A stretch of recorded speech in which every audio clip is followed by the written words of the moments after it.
one of the biggest misconceptions or the things that I deal with when, working with people is that they listen to so many people about what it takes to be successful and, things of that nature. And the biggest thing that people have to know is that there's no one thing that will bring you into a place of success. Everybody's situation is different.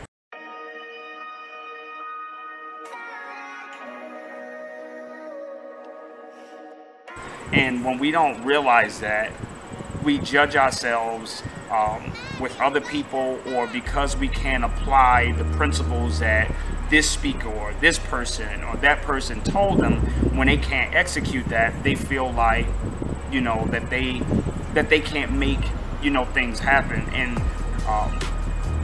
what I try to get across to people is that everybody's situation is isolated. Everybody's situation is different. Would it take for me to be successful or this person to be successful is totally different, and the quicker we find that out, the easier this process, will be. The easier the process will be when you're trying to get to your place of purpose and being your authentic self, So it's important for an individual to really find out what their passion is, to really find out what their life purpose is, because if you're going after something because you see somebody else is doing it and they are experiencing a high level of success, but you have to understand, man, that might be what they're called to do. That's their sweet spot. Like in golf, that's their sweet spot, and you have to find your sweet spot in life. And you can have all the money in the world but be miserable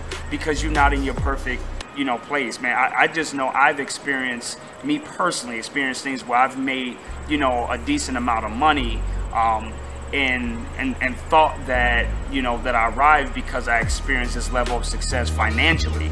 But at the end of the day, at home and at night, I wasn't happy with what I was doing. It wasn't until I really found my sweet spot. And that's empowering people, that's motivating people, that's encouraging people. And so many doors are happening and opening right now is because I believe I found my sweet spot. Where doors weren't opening, they're opening. Now I'm working with universities and starting to work with different businesses in different capacities to give insight and wisdom and empower, because I found my sweet spot and I'm being my authentic self, So, and if anybody can learn anything, the biggest thing I can tell somebody, man, is just to be your authentic self. Find your sweet spot. Find your place of happiness, your place of purpose, because you can find, you can write all the goals down you want, you can accomplish those goals, but even accomplishing those goals, it doesn't make you happy. Accomplishing those goals in the midst of fulfilling your life's work and being, in your place of purpose, while completing and accomplishing those goals, then you have a whole lot of joy. But if you just accomplishing goals, but you're not in a place of purpose and you're not being your authentic self, man, you're gonna wind up being miserable. You're not gonna be happy for what turns out. Just hope that people will find their authentic self and be themselves and live the life that they want to live, and don't let people put you in a box. Don't let people put you in a box, man. You only got one shot.